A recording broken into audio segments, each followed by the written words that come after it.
నమస్తే, నేను మీ కుప్ప పద్మిని. ఇన్నాళ్ళు మీ సపోర్ట్ ని నాకు అందిస్తూ, మీ ప్రేమని నాకు అందిస్తున్న ప్రతి ఒక్కరికి కృతజ్ఞతలు. ఇప్పుడు చూడబోతున్న ఈ వీడియో కూడా ఖచ్చితంగా మీకు ఉపయోగపడుతుంది. లైక్, షేర్ అండ్ సబ్స్క్రైబ్ చేసి మీ ఇష్టాన్ని అలాగే మీ సపోర్ట్ ని నాకు అందించండి. అలాగే ఈ వీడియో పట్ల మీ అభిప్రాయాన్ని కమెంట్ సెక్షన్ లో కమెంట్ చేసి నాకు తెలియజేయండి. నమస్తే నమస్తే, వెల్కమ్ టు అవర్ ఛానల్. నేను పద్మిని. ప్రస్తుతంతో పాటు ప్రముఖ ఆధ్యాత్మికవేత్త, నారీసేన ఫౌండర్, దత్త ఉపాసకురాలు, శ్రీపాద శ్రీవల్లభ దత్తపీఠ వ్యవస్థాపకురాలు శ్రీమతి లతా దత్త గారు మనతో పాటు ఉన్నారు. మాట్లాడదాం. నమస్తే అక్క. నమస్తే రా. జయ గురుదత్త. జయ గురుదత్త.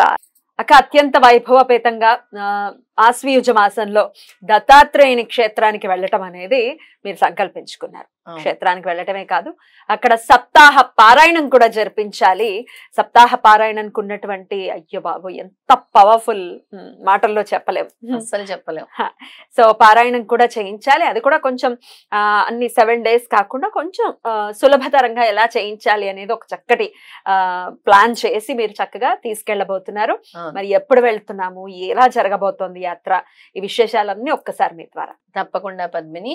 ముఖ్యంగా ఎవరైతే మేము గురు చరిత్ర పారాయణం చేయలేకపోతున్నాము, స్వామి మమ్మల్ని ఒక్క పేజీ కూడా తెరవనివ్వట్లేదు, ఎన్నో సంవత్సరాలైంది గురు చరిత్ర చేద్దాం అనుకుంటున్నాం, మా ఇంట్లోనే పుస్తకం అలాగే ఉంది, ఆ క్షేత్రానికి వెళ్ళలేకపోతున్నాము అనుకునే వాళ్ళందరికీ కూడా మనస్ఫూర్తిగా మీరు ఇప్పటి నుంచి నామస్మరణ చేయండి.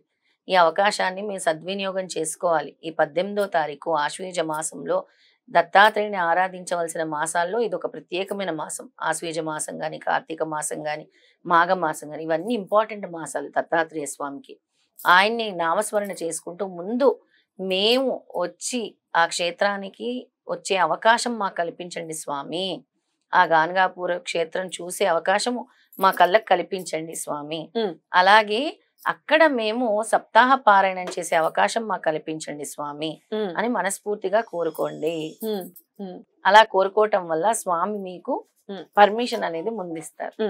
ఆ పర్మిషన్ ఇచ్చిన తర్వాత అక్కడ మనం చేసేటటువంటి కార్యక్రమము సప్తాహ పారాయణం, అఖండ సప్తాహ సామూహిక గురుచరిత్ర పారాయణం.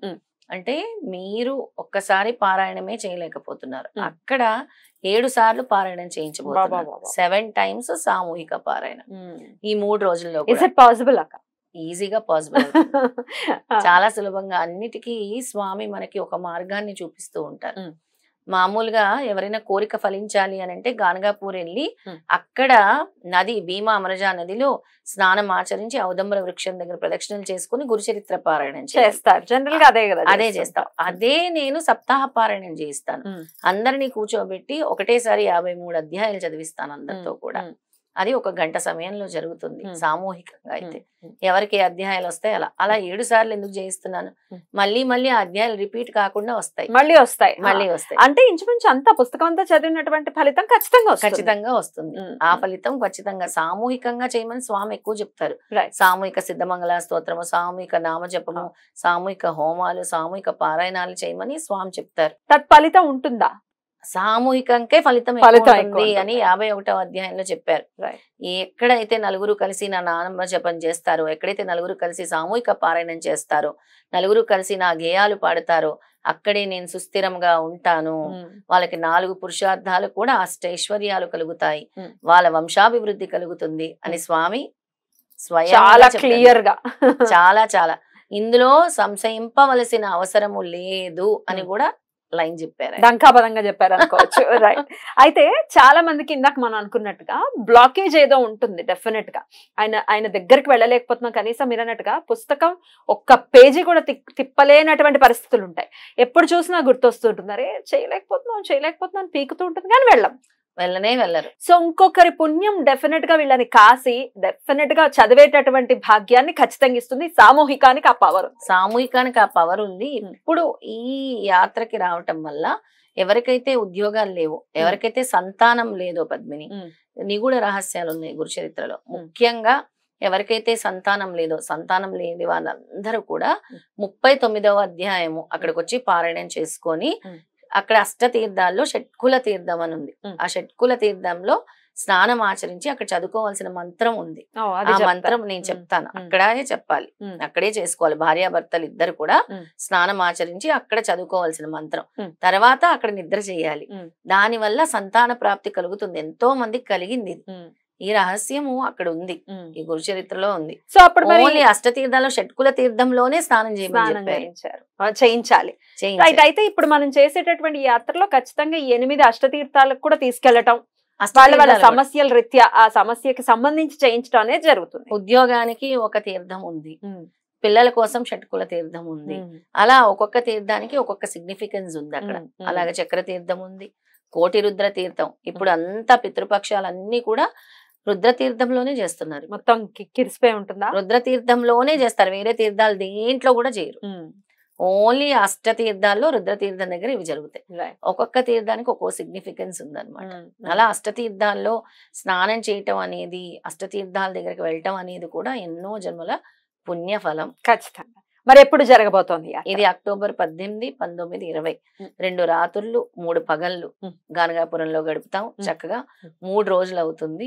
3 రోజులు 2 nights కూడా అక్కడ. 18వ తారీఖు ఉదయాన్నే బయలుదేరుతాం. 18, 19 ఉండి మళ్ళీ 20వ తారీఖు మధ్యాహ్నం నుంచి బయలుదేరి వచ్చేస్తాం. ఇవన్నీ కూడా అక్కడ జరుగుతాయి గానగాపురంలోనే. అక్కడ భిక్ష కార్యక్రమం నిర్వహిస్తాము. స్వామి ప్రతిరోజు వచ్చి మీ భిక్ష నేను స్వీకరిస్తాను, మీ కర్మల్ని తొలగిస్తాను అని చెప్పారు దత్తాత్రేయ స్వామి.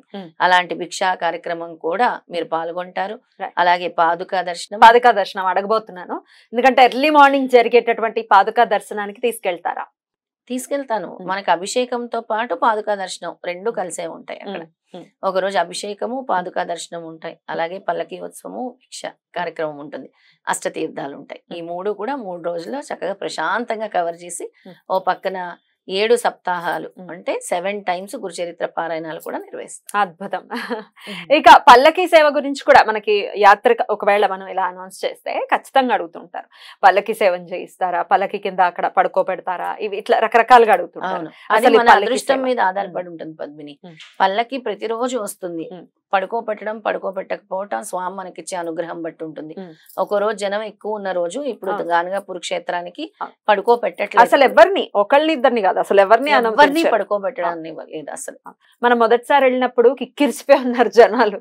ఎక్కడి నుంచి వచ్చేసారు, అప్పుడే వచ్చేసారు కరెక్ట్ గా పల్లకి సేవ టైం. ఎవరేమీ పడుకోలేదు, జస్ట్ దండం పెట్టుకున్నారు. అవును, అలా పల్లకి ఉత్సవం కూడా చూసుకోవచ్చు. అభిషేకం ఉంటుంది, ప్రత్యేక అభిషేకాలు ఉంటాయి. అక్కడ ఉండే కల్లేశ్వర్ గుడి కూడా, అంటే అక్కడ గ్రామ దేవత కల్లేశ్వరుడు, ఆయన్ని కూడా దర్శించుకుంటాము. స్వామికి సంబంధించిన ప్రతి ఒక్కటి కూడా దర్శించుకొని చక్కగా స్వామి యొక్క అనుగ్రహాన్ని, అలాగే ఆ తీర్థయాత్ర ఏదైతే చేశారో దాని ఫలితాన్ని కూడా మీరు పొందగలుగుతారు. అద్భుతం.